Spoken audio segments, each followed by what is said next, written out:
Hello?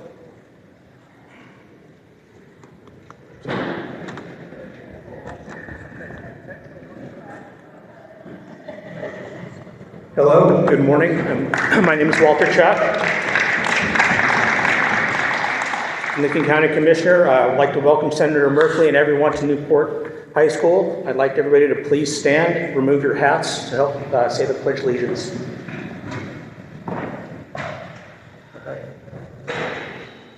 I pledge allegiance to the flag of the United States of America and to the republic for which it stands, one nation, under God, indivisible, with liberty and justice for all. Please sit. Thank you. We'd like to ask you to all, elected officials, please stand, and tribal members, can you please stand so we can have you recognized?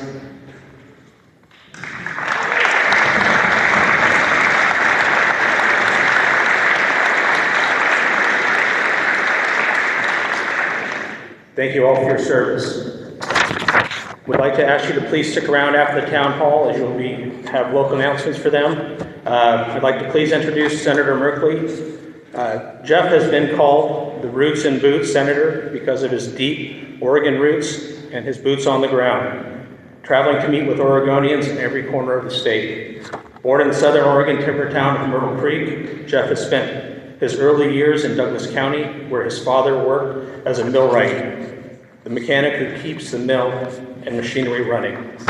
Jeff learned the ropes of public policy as an intern for Oregon Senator Mark Hatfield, and later worked on national security issues for the Secretary of Defense. But it was Jeff's experience leading housing nonprofits here in Oregon, including a chapter of Habitat for Humanity, that kick-started his call to public service for Oregon. Jeff was elected to the Oregon House in 1998, became House Speaker in 2007. 2 years later, he was sworn into the same U.S. Senate seat once held by Mark Hatfield.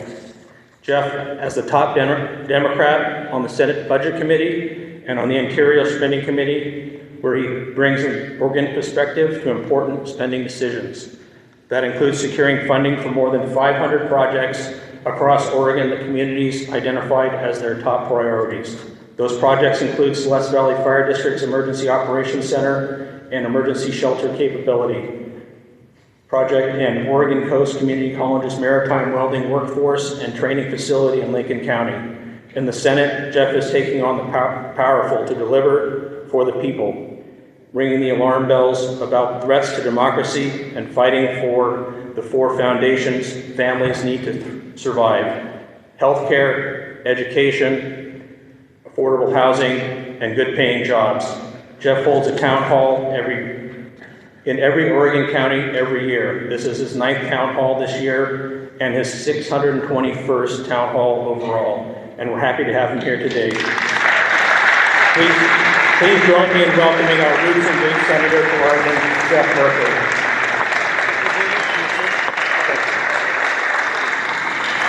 Hey, good evening, everybody.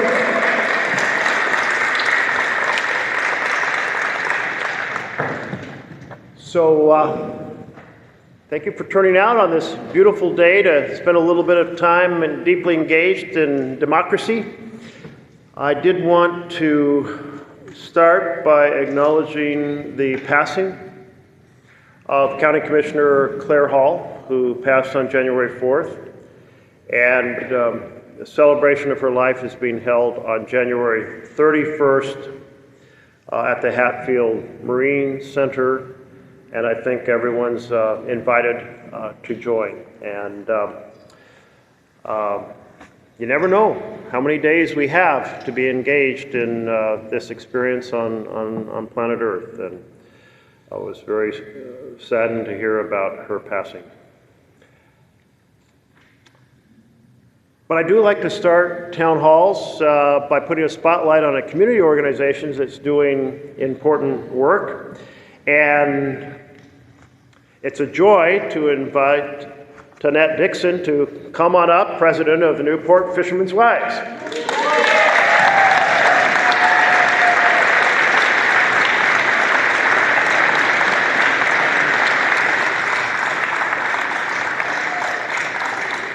I'll hand this over to her and her team to share some thoughts, but I think you all know that they are deeply engaged in supporting the safety and success of the fishing industry, but also seafood education, family support, and were massively instrumental in getting the helicopter back in Newport.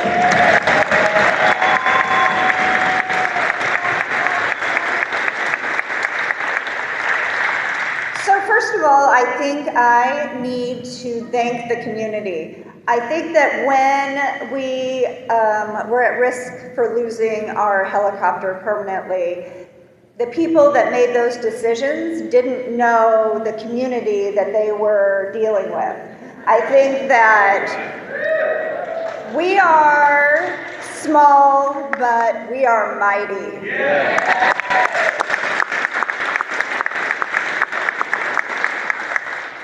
I appreciate all the help we've had, all of the kind responses that we've had to what we're doing. I am proud to be a lifelong born in Newport and will stay in Newport forever kind of gal, and I do it because of the community we live in. I also really need to thank Senator Merkley. We went through this 11 years ago, and it was Senator Merkley's bill that actually brought us to court this time when they tried to take it away. Because of that bill, our fight is so much easier, and we appreciate that even though we're a small town, we have the backing and the fierceness that comes from.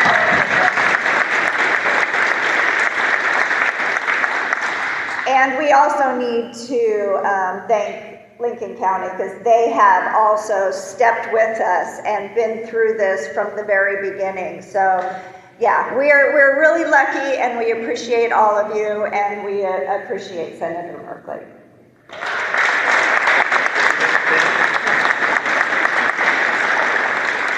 And just as a way of recognizing what you've done and all the dimensions of support for the community, this is a flag used in appropriate fashion that's been flown over the U.S. Capitol. Thank you very much. Thank you.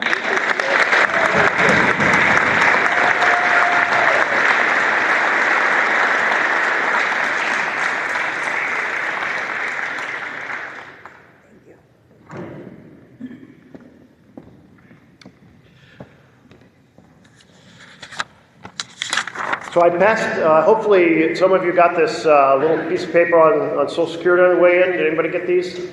Yeah? So over a decade ago, I held a series of town halls around Oregon where I had workshops, and people would sit around tables in groups of 3, 4, 5 people and go through the different ways to save Social Security. And then I went back and lobbied, okay, come on, Congress, let's put up a bill.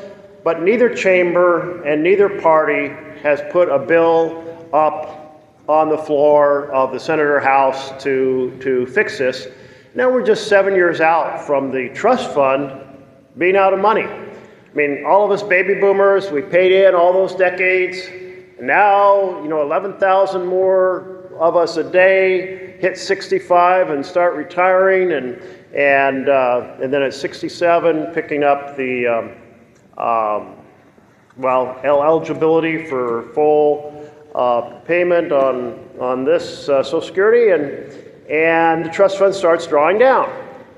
But it's drawn down faster than it built up, and I'm just trying again, as the lead Democrat on the Budget Committee, it has jurisdiction. I'm trying to get Lindsey Graham, the senator, actually a senator who partnered with me on that bill back in 2014, that said the helicopters couldn't be removed from South Carolina or Oregon. And so I'm trying to get him to hold hearings on Social Security, and I want to bring opinions to bear. So if you can fill out your sense of this during the course of the hour and drop it off on the way out, that'll be helpful feedback. Why do we have to wait for a crisis to fix things? Can't Congress get to work and solve things a little bit in advance once in a while? And this is one that should happen in that fashion. So we're going to turn to your questions or comments. Senator Wyden and I are really about the only senators who hold town halls like this because given what the media does and the parties do, we've become a very divided society. But the magic of Oregon town halls is the Oregon way. And what that means is if somebody's speaking who infuriates you, it's your job to still be respectful, let them express their point of view, and when it's your turn, we'll ask everyone else to do the same thing. That enables us to hear from everyone, from whatever perspectives they'd like to share, which is very helpful. And that's pretty cool that we can retain that in Oregon in the face of everything going on in our nation. So, Oregon way, folks on board? All right, great. With that, the commissioner is mixing these up really well so everybody gets an equal chance to ask a question or make a point. And I'll just read the last three numbers on the right, and then we'll just wave your hand, we'll get a microphone to you, and we'll proceed. 004 and 011 and 994 are the first three. And we don't see any hands, we'll just keep, here we go. Over here, And where are we at? to your left. My left. Okay. We have 004. Thank you. My name is Kelly Wachowski. And my question is, I just hearing every day on the news that the president is withholding funds from Oregon, taking away monies from LGBTQ, from all of our needed citizens, our children, food stamps, SNAP, all the different avenues that we need to provide for healthy families. Where in the hell is all this money going to? If it's not going to the states, and we're not getting anything and we're not seeing it, is it just frivolously going to ICE and Pam Bondi and Christy Nome and everybody else that the states are losing? Okay, so there's two different ways that funding has changed. One factor is legislation, what the president called his big beautiful bill. I called the big ugly betrayal. What that bill did is it gave a huge additional amount of money to the military, a huge amount of additional money, like $75 billion to ICE, and it cut the nutrition programs, it cut the health care support, making health care much more expensive, and what else did it do? Created massive tax breaks for the richest Americans, to the tune of adding $30 trillion to our debt over the next 30 years. You know, our national debt right now is $40 trillion. This bill, this one bill, adds $30 trillion over the next 30 years. So, kind of where did that money go for nutrition and healthcare? It went to the wealthiest Americans. That's where it went. Then there's a second set of challenges where the president's team is saying, this program has been funded, it has been authorized, but we're just going to sit on that money. We're going to slow walk it, we're going to freeze it, we're not going to distribute it. And so that's the other challenge. And that's an up and down fluctuation that we've been able to weigh in on some pieces and then get the funds released, like Head Start. I was immersed in getting the Head Start funds released for Oregon. But it's just changing it feels like every day. And this process is a reflection that the president's team is operating like an authoritarian government rather than a democratic republic. And we have to stop it.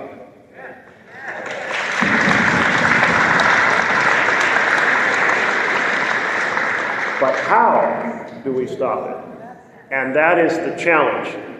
You know, we have laws and constitution, but underneath those was the assumption that everyone will kind of believe in those and will follow them. So the Constitution says, well, if the president's really not doing it, he can be impeached in the House and convicted in the Senate and expelled from office.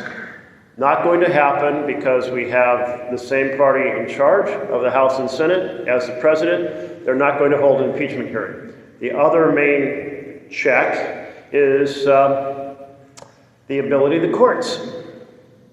The ability of the courts to say no. But the courts move slowly. And so that's a problem.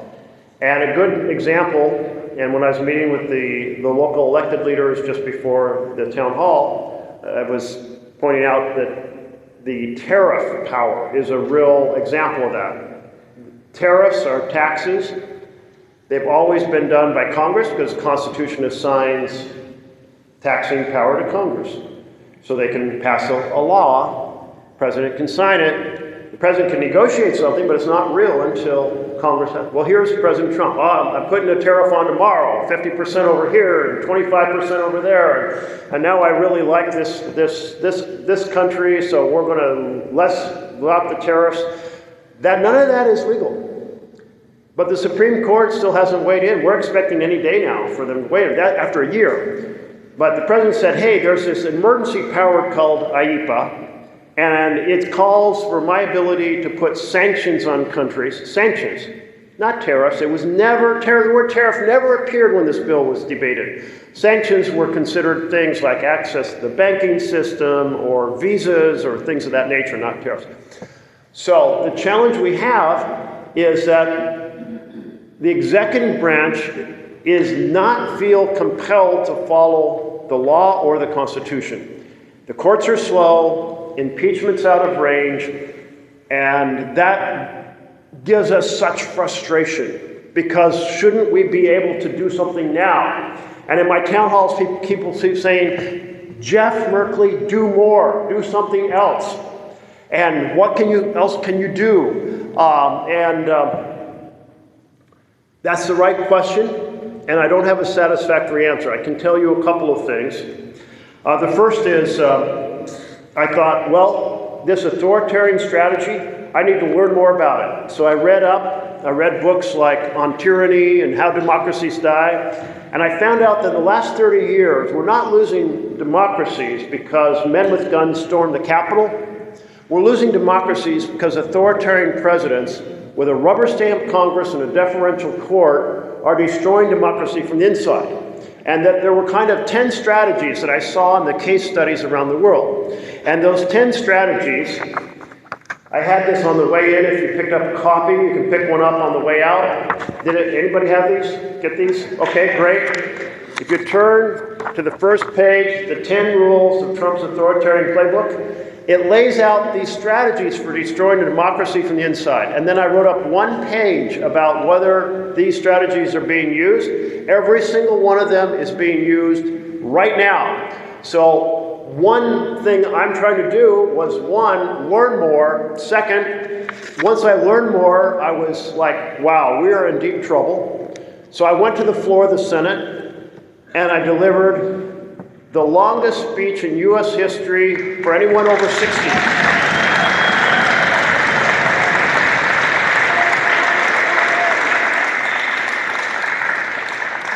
There are two folks in their 50s who gave a longer speech.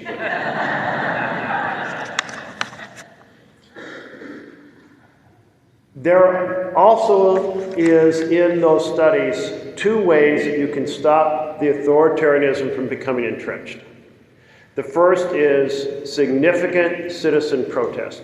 That's why No Kings was very important. That's why more protests this coming year. I want to encourage everyone to say, how many went to a No Kings march of some kind? Look at that. Okay, so that's really important for us to recognize that this is out of the ordinary. This is not just attesting the boundaries of the gray area of the law. Some of my colleagues across the aisle, they say, well, look at Biden. He tried to lower the cost of student loans, and the court said, no, he went too far. Okay, yeah, well, all right. There's no comparison between that and what is happening right now. No comparison. The second is the next election. And you'll see that Rule 10 is rig the next election. The reason the next election is so important is because the longer time passes, the more opportunity there is to rig the elections. Right now, the president's doing three things. One, he's trying to gerrymander the House of Representatives. The second thing he's doing is trying to do a national voter database so that the database can be purged, and you think you're registered to vote, but you're going to go in November and find out you're not registered. Thankfully, our Secretary of State, Tobias Reed, said hell no.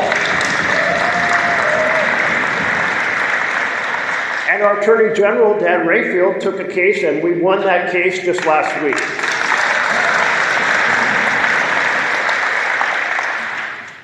But then the third thing is really trying to stop vote by mail. And you saw that they changed the post office rules, that they're not going to post date. Well, we may have to change what we do here in the state. We used to have the ballot has to arrive on election day unless it's a military ballot, and that therefore don't mail your ballot after Wednesday, because drop it off in a box. We may have to go back to that to counter what Trump is doing. But he hates vote by mail because on election day you can manipulate the outcome. You can manipulate it by putting the precinct voting locations where there's no parking. You can change the location. You can put out false information about the date or the location. You can put in machines that don't work. You can put in staff that don't work. You can create long lines and then intimidators go. And vote by mail stops all of those shenanigans.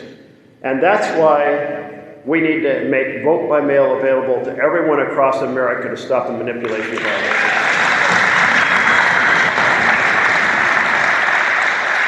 So I'm going to try to give shorter responses to other questions, but that was a lot, so let's keep going. We had 011994. 011, Senator. Thank you. Thank you, Senator, for courageous and devoted service representing the best interests of Oregonians as well as all Americans. I just have to make this brief statement, that is, if we rounded up all of the Lysol in the world, we couldn't begin to cover the stench of corruption coming from this Trump White House. As unbearable as it is, we have to bear witness. What concerns me is the decline of this president. We learned recently from the New York Times interview that Trump believes that his own sense of morality is his only guardrail. That the U.S. Constitution, international law, he's ably demonstrated he has no regard for. I recall during his first term that there was a coalition of Western states which was organized for Oregon, Washington, and California to try to circumvent the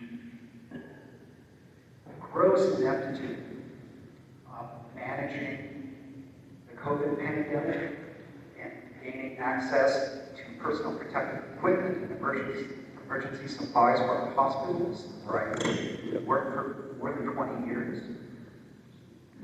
I think using that model of collaboration between Western states and predominantly blue states, which Trump has targeted and will continue in more outrageous ways to target by refusing federal funds, FEMA assistance, Medicaid. It seems like a worst case scenario. Personally, I have a mother who's in a nursing home. The thought of her losing Medicaid represents her losing her life. And I think many people can relate to the high stakes that are involved when it comes to the coercive behavior and limitless potential of presidential abuse. Why not have the governors of Western states and or blue states, as well as the attorneys general, senators and representatives, develop a dialogue to plan for a worst case scenario. There's power in numbers, there's a potential for, to use this term loosely, a confederation of Western states to comprise a bulwark against the worst abuses of this administration. I'm also reminded of something that California Governor Newsom said, which he walked back several weeks later. He talked about impounding federal outlays, compounding federal funds, fighting fire with fire. And I don't mean to be too cute, but Trump had just refused to send emergency assistance to the state of California if they didn't bend the knee and do his bit.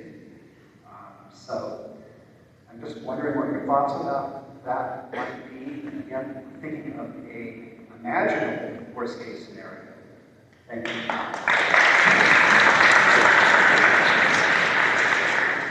Well, I think it's a very valuable idea. That interstate cooperation helped us a lot in COVID. It's harder to quite understand. I mean, we can't afford to replace the national FEMA structure because it's so expensive. We can't kind of like contribute to the national and then also have our own. And the idea of the governors collaborating over these issues, they're certainly collaborating now over these issues of the lawsuits and the change in regulations and so forth. And I talk to our governor regularly, and I'm going to kind of, setting out, I'm going to bring up this topic of what she's pondering in terms of other opportunities to work with other states. I thought at first, you know how Trump has talked about Canada being the 51st state. I thought you were going to ask if we need to become the Canadian province. And I love America, and we're going to fix America and look to the dark times of the past when we've been in big trouble as a nation and found our way out of it. So I believe that in order to achieve something, you have to have faith that you can accomplish it. It gives you the energy, it gives you the planning, and we are going to take and respond and reject this authoritarian takeover and restore our democratic republic.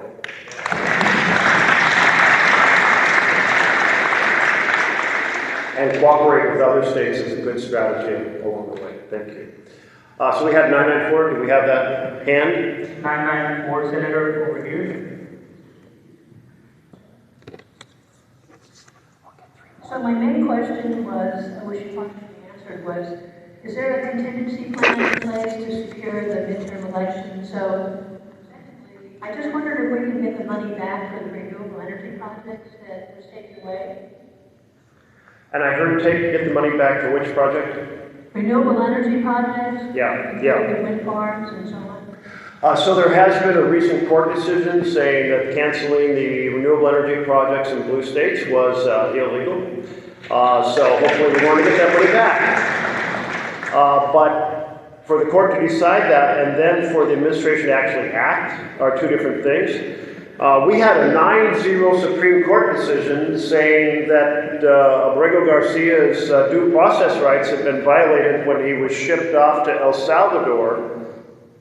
And 2 months after that Supreme Court decision that said you have to bring him back, you know where he was?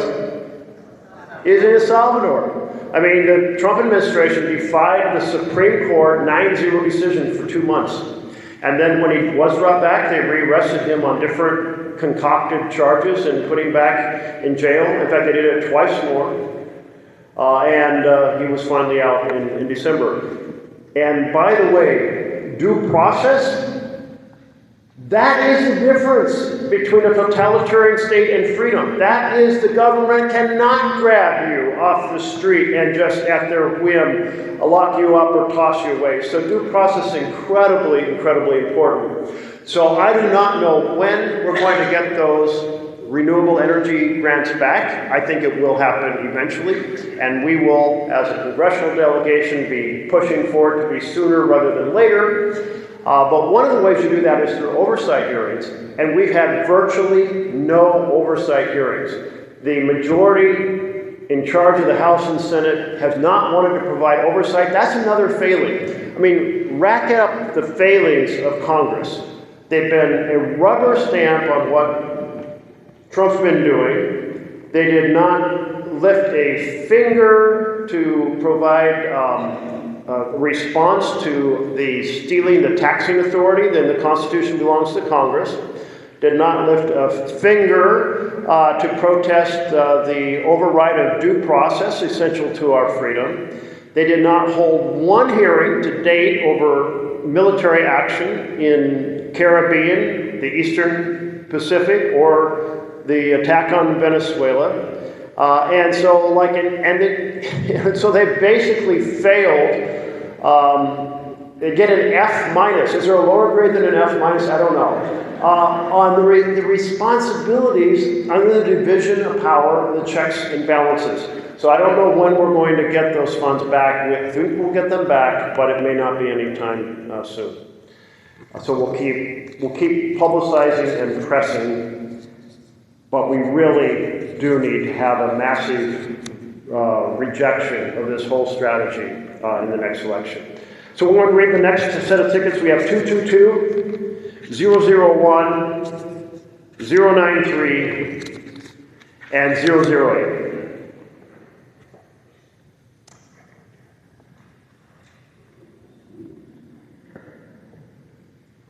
Senator 008.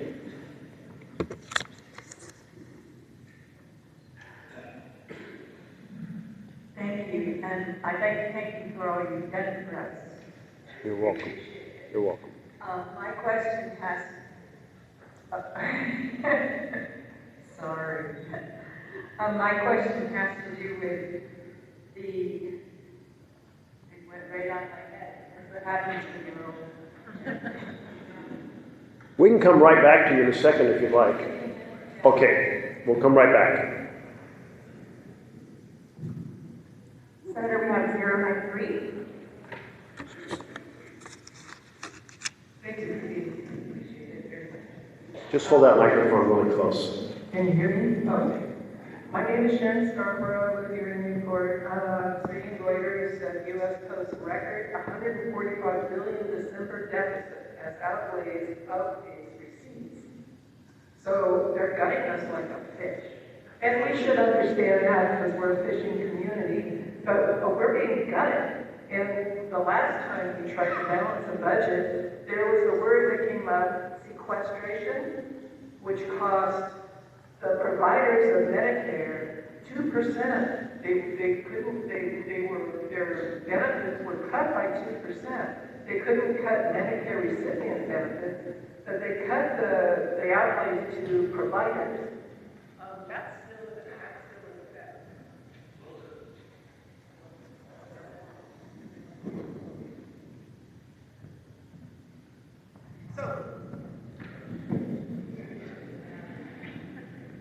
So as a Medicare recipient, and watching this government pretty much pillage social services, I'm wondering, is sequestration going to kick in again? Are there going to be more cuts? On the simple answer is sequestration. That particular challenge is behind us. Yes, behind us. But the cuts to healthcare are very, very real. So you had the elimination of the enhanced credits, tax credits that enabled the buying healthcare on the exchange to be affordable. And so the cost roughly doubled across the country. And we do have a decrease in people signing up for insurance, so we've got a lot of families going without insurance, which means two things. If they get sick, they may delay getting care, that's a bad outcome. They may go bankrupt, that's a bad outcome. And there'll be no revenue from them because they won't have the money to pay for the services, so it means less revenue for our clinics and hospitals. It's a bad outcome. So it's bad, bad, bad. And why was it done? Fund tax breaks for the richest Americans. We already have too much money accumulated at the top. And it's being put into private equity and hedge funds, and they're buying up everything in America. And one thing they're buying up is our political system. And they're buying it up, they have lawyers. We have the ballot box, great. But they have lawyers 365 days a year. They have lobbyists. When I started in the Senate, there were 2 lobbyists from the healthcare industry alone, from pharma, big drug companies, 2 for every member of Congress. Now there are 3 lobbies for every member of Congress from the drug companies. They have media campaigns to change how we think about issues. And you think like an example with the energy was the whole clean coal campaign, how coal's the cleanest fuel ever. And it makes an impact. It makes an impact on how people think and how they vote. And then they have regular campaign donations, and then they have dark money donations. And I think it's appropriate to spend a moment on dark money. What is dark money? There's 2 systems for funding campaigns in America. One for all of us, and one for mega millionaires. And for all of us, you make a donation to the candidate, it's disclosed publicly, and the amount you can give is capped. It's capped pretty high, several $1,000s, because most people, they give $100, right? Or $25. Why? The other system that was created by the Citizens United is mega millionaires and billionaires, they can give unlimited sums secretly. Isn't that like the most anti-democratic thing you've ever heard of? And sometimes they don't give it secretly. They want people to know they're giving it. The crypto bros gave $40 million in a weekend to a Senate election campaign to defeat Sherrod Brown because he was chair of banking and hadn't passed the bill they wanted. And you know what happened? After the elections and Sherrod Brown was defeated, Congress passed that bill. And I voted against it, I lobbied against it with my colleagues, and I was so, this is an example of the corruption, replacing government by and for the people with government by and for the powerful. So we're already in trouble even before a man named Donald Trump came to the presidency. But the next piece of the health care that comes in January 2027, so 12 months from now, is a massive reduction in Medicaid. Medicaid is the Oregon Health Plan. In rural Oregon, 60% of our children are on the Oregon Health Plan. Half of our adults are on the American Health Plan, the Oregon Health Plan.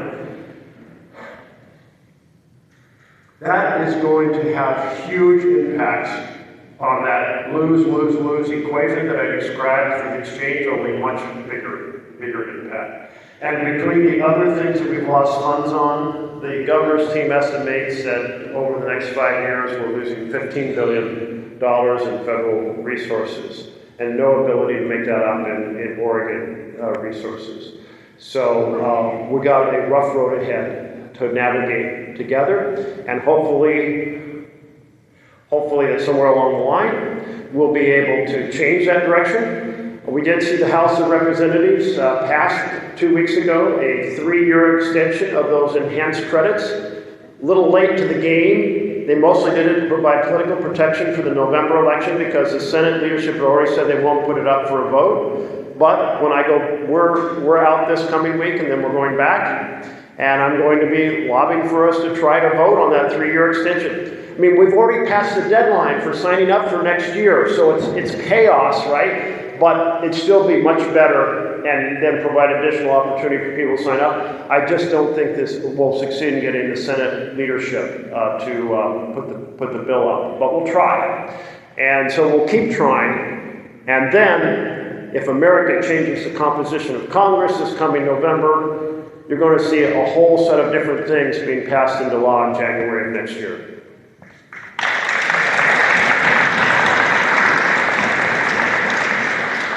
And we had 001 and 222, either one.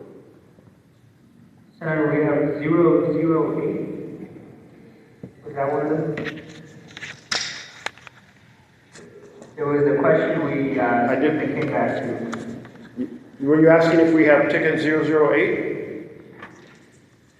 Yes, we were coming back to this person's question. Okay, oh yes, there you are. Okay, sorry, we're coming back to you. You know, I'm hearing everything through the speakers, so I'm like, wait, where's that coming from? I'm sorry. I've been on an airplane with 2 engines on fire. It didn't scare me as much as picking up this My name is Sue Andrews. My question is about funding for ICE. We need a really strong commitment to stop the funding for ICE.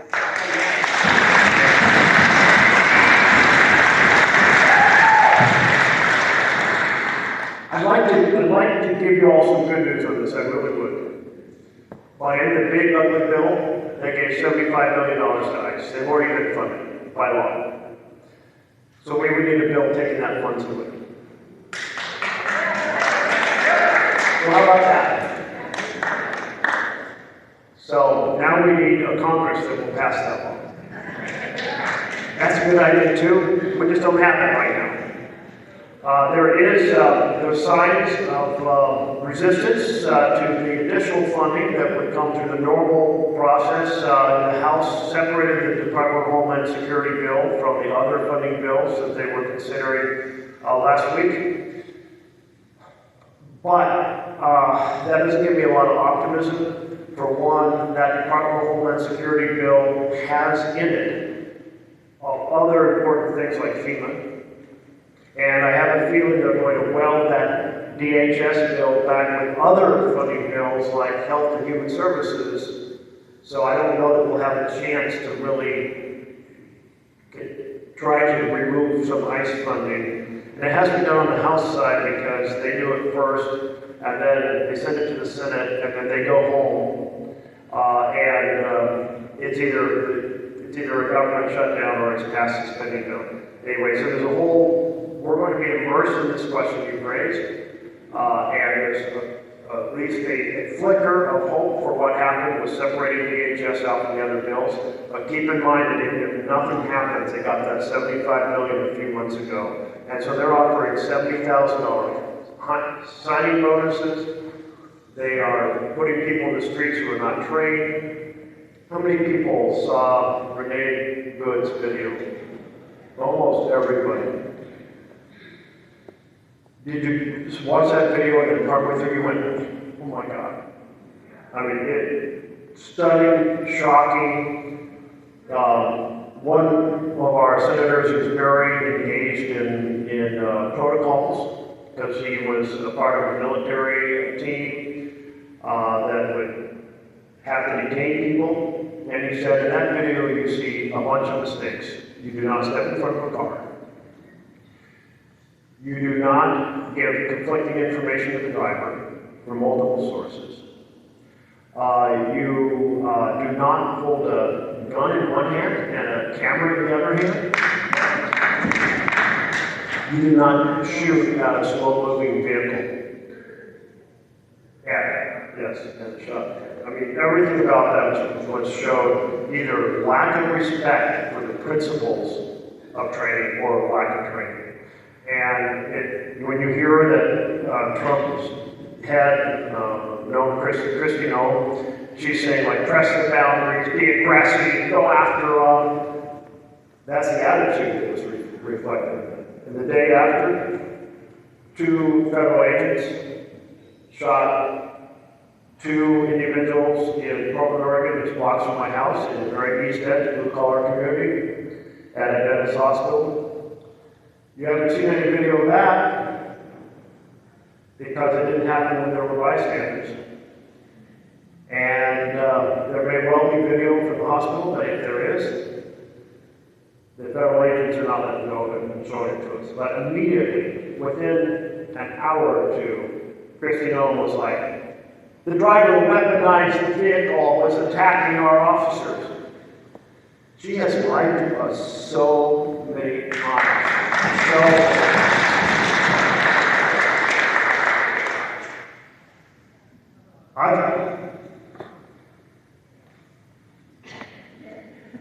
If we had a path to remove her, I'd call for her to resign because when you have lied to the American people, you have betrayed your trust.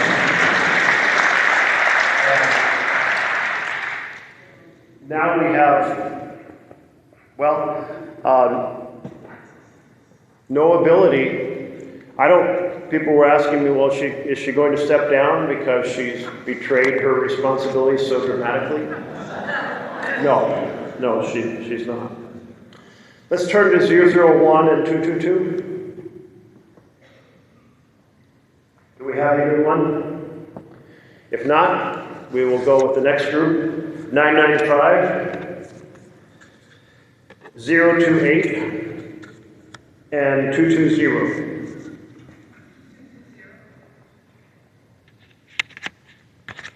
Senator, we have 9950. Okay, great, 995. Once again, thank you for being here. A few months ago, when we had the situation here with our helicopter taken, and the rallying point of what's happening in our government, Newport was flooded with people. We were overflowing our venue. We went to the community center. We overflowed 3 rooms in there. In one room, I asked the question to the room as we were waiting for things to happen. What is the main question? What do we want? What do all of you want? And the main overriding question is, what can we do? So one possibility might be, I know you have a lot on your plate, but could perhaps someone put up on through your site a task force. What can we do? If there is a bill coming up and there's certain senators, Republicans or Democrats, that should be contacted, have them up there. We need this bill passed. Send postcards to this senator. Go to January 20th, this next Tuesday, is our next big protest all across the country. Every 50 state is having a protest. Get that information out there. Where's the protest? What time? What you can do to be there. Someone recently posted things that, when you haven't thought of yet. Make your signs out of plywood so the rubber bullets don't go through it. You can set up a shield. Wear glasses so that you don't get tear gas in your eyes. Have a bucket or something you can put over a tear gas canister so it doesn't infiltrate your area. But having, some site, some way that those of us who are interested in saving our democracy, what can we do? This isn't about Democrat and Republican. This is about saving our democracy.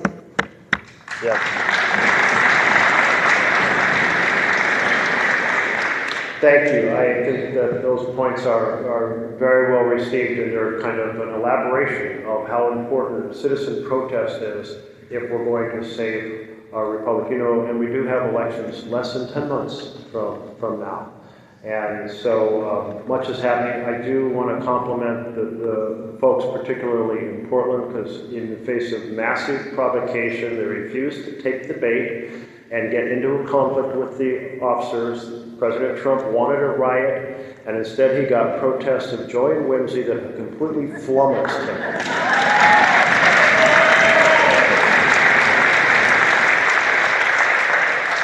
I was looking at some posters being put on the base of light lamps in Washington, D.C., and across the bottom were inflatable frogs, pictures of inflatable frogs. The Frog Brigade has become a symbol of freedom across the country. Who knew?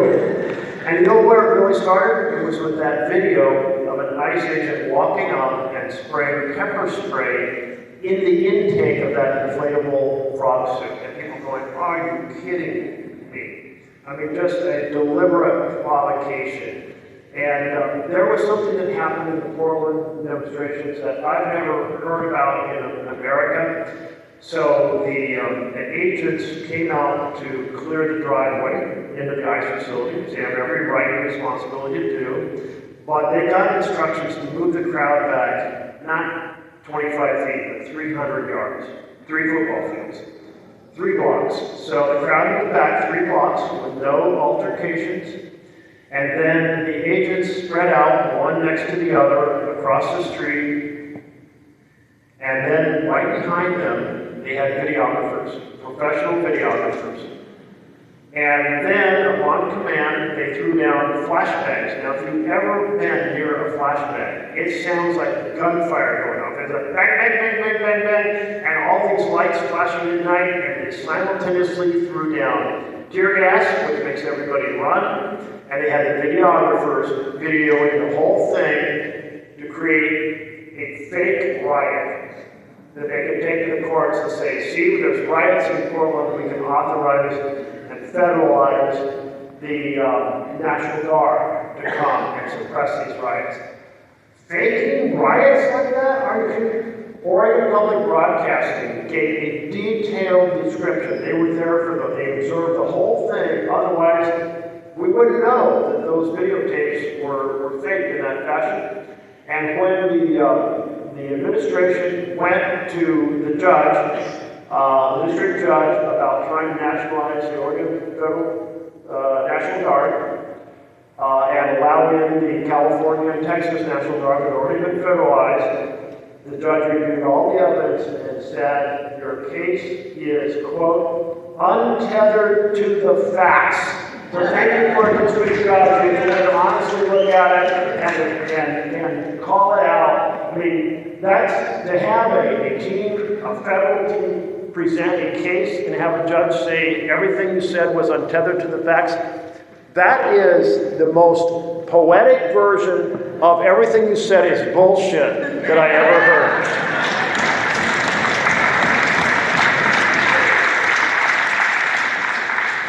My mother is no longer with us. She would not appreciate that I just said that. We had 028220. Senator, we have question 220 over here, and also we have 7 minutes left to keep your time. Okay. Okay. This time I know what I want to say. My dream is to have an extermination of this regime. And I'm looking ahead towards options for impeachment for Nome and for most of the cabinet. I would like to see us not have to have Vice President Vance as our leader. I don't think I trust him any more than I trust Trump. Can you give us a rundown of what the pros and cons are of doing the 25th Amendment versus... So the 25th Amendment says that if the president is mentally incapacitated or deranged, that the cabinet members can essentially present that case, and the president will step down and the vice president will take over until a court has a chance to review it and weigh in on whether the cabinet members were accurate or not. There's no way this cabinet is going to stand. They were chosen because they were loyalists. Rule 2, pack the government with loyalists. And so you have completely incompetent people like our Secretary of Defense. It's an insult to everybody who ever served in uniform to have that man confirmed as our Secretary of Defense.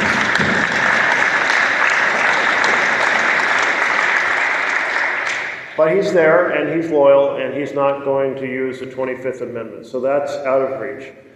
Impeachment requires the majority party in the House to hold an impeachment trial. They're not going to do that. So the short answer to that is also out of reach. It may not be out of reach in 2027 when a new Congress comes in, but you have pointed out that if the president is impeached and then convicted in the Senate and removed, then the vice president becomes president, which is not a very savory prospect either. So that's the dilemma of those two options. I do like the version of the world where a different leadership in the House and Senate starts passing bills that correct a lot of these. Like one of my bills says, hey, every member of a federal agency has to have the agency identified and have a personal identifier and cannot wear a face mask.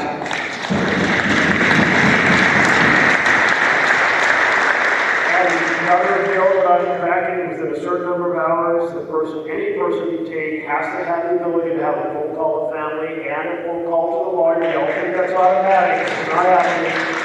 And that people can be moved around the nation, and the government refuses to say where they are, which is happening here in America. So I hope we pass those bills. And then when the president vetoes them, we pass money bills and say, you know what, Homeland Security doesn't get $1 until we pass these other cases.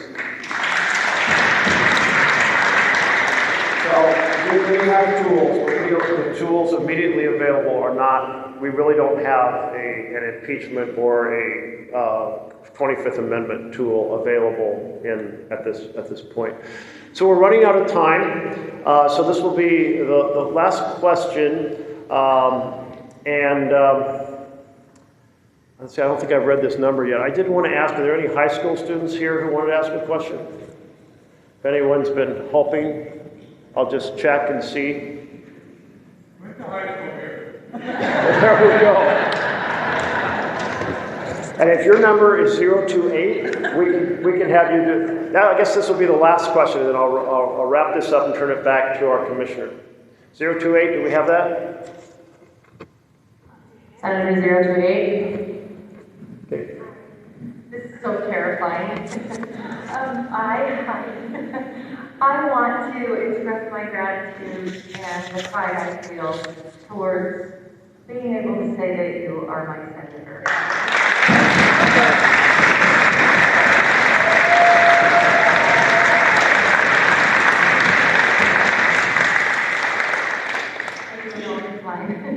But I'm just really not proud of so many things. And I see a small handful of people in our Congress and our Senate that are doing the work. I think you're doing so much work, but I am enraged about this whole ICE situation, and I'm terrified. And I'm enraged that I'm terrified. And you asked about high school students. I'm raising my grandson who is in high school this year. Not right here, but in the county.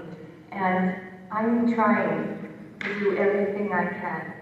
I just voted for the very first time in 2020 in my life. I always felt patriotic, but I've never done any civic activity. But every day I try to do more and more and more. I do not see the leadership in the Senate doing more and more and more.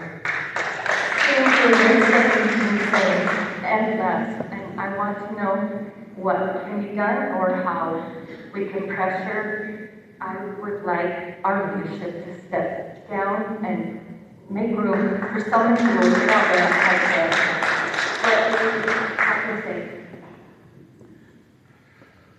So at the start of the next cycle, there will be leadership elections in the House and Senate, and that people are getting a lot of feedback from citizens about that question, even though we're a year out from it. I just want to say thank you so much for registering to vote and stepping in and saying you're trying to step up here. And stepping up our individual engagement is so important, whatever's in the sphere of our possibility. This is a moment in which we cannot kind of lay on the sofa with a pillow over our head, as tempting as that is. Because we can't save our community or our country waiting for others to be engaged. Get out the vote. And get out the vote. And second of all, fiercely holding your electeds accountable, including me. I mean, the reason I've been pondering what else can I do is because citizens have been saying, Jeff Merkley, you're not doing enough. And I'm like, let me explain to you all the things I'm doing. They're like, no, it's not enough, not enough. Then third is I want to encourage everyone to join an affinity group. If whatever your issue is, from whatever perspective, if there's a group that is doing what you care about, join them. Being frustrated alone is to be depressed. And I had a question in the town hall yesterday where a woman said, we have so much mental health issues that are stemmed from people feeling a heavy weight of our nation and the world right now. And I mean, it's very real. And so, again, frustrated alone is to be depressed. To be frustrated and then organized by joining an affinity group is to be energized and effective. And we need to be energized and effective if we're going to save our nation. Every Saturday, 12 to 1, Newport Resistance on 101 and 20. There's an announcement about this Saturday, on the Newport on Highway 101. You heard it here, and if you want to repeat any community announcements, that's great.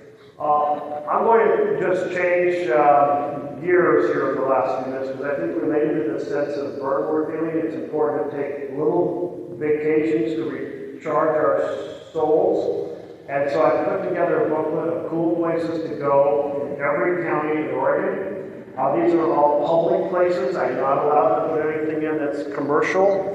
And so this is the Oregon Treasure Quest book.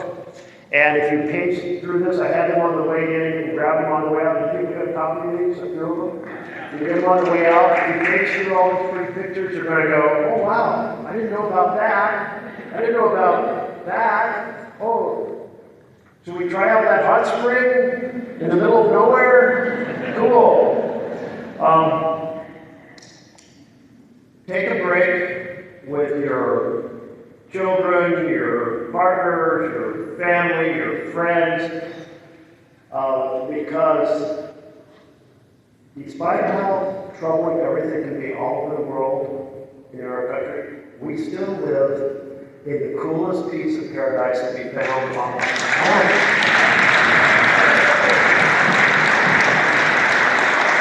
And if you go to 10 counties and take a selfie, I put this little note on the front here. 10 counties and take a selfie and send it to us. You're invited to the annual Treasure Quest party. We had to hold 2 parties last year because they were sold out. They'll be in November, right before Thanksgiving. We'll have a little food drive. And it's just a way to kind of part of that being energized. And we want to be energized and effective. I'm going to turn this back over to the Commissioner. I'll see you down the road. You can't leave without talking about Epstein. Oh, the gentleman says we can't leave without talking about Epstein. Shitstorms about is hiding the fact that Donald Trump is president today because of Epstein and his multinational royal blackmail scheme that holds his Congress bound and gagged. So a minute on Epstein. In your house. So I haven't had the bill in the Senate calling for complete release of the Epstein files by December 19th. I got to go the bill in the House. I put it up as an amendment on the Defense Authorization Act. It was tabled by the majority in the Senate. Then there was a discharge petition in the House, and they actually, once they got a discharge, and the president tried to stop the discharge, but once that failed, every single House member but one, like 434, voted for release of the files. Then I went to the floor with the minority leader, and we put down a unanimous consent request that said when the bill arrives from the House, it will be deemed passed and sent to the president. We got unanimous consent. It went to the president that said all the files have to be released by December 19th. And guess what? 1% of the files have been released. 99% have not been released. Another defiance of the law by this authoritarian president. You know what? We're going to keep pressing to get the other 99%, because here's the thing.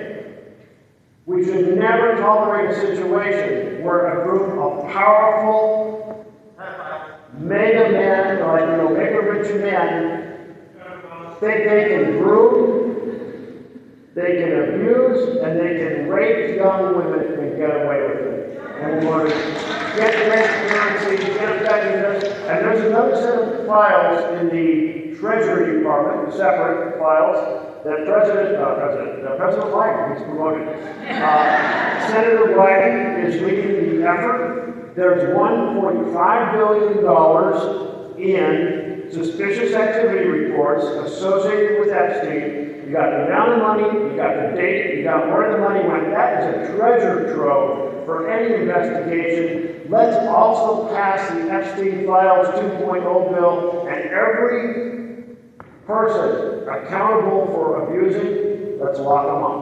Thank you all. I'll see you down the road.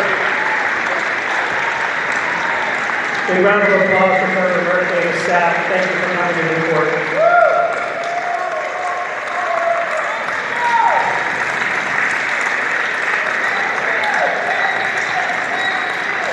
All right. Thank you all for coming. Just wish you all, thank you for being here. Just one announcement, as the Senator said, tomorrow for Lincoln County Commissioner Claire Hall will be Saturday, January 31st at Glass Valley Maritime Studies Building, Auditorium, Hatfield Marine Science Center. Thank you all for coming. Enjoy the beautiful day.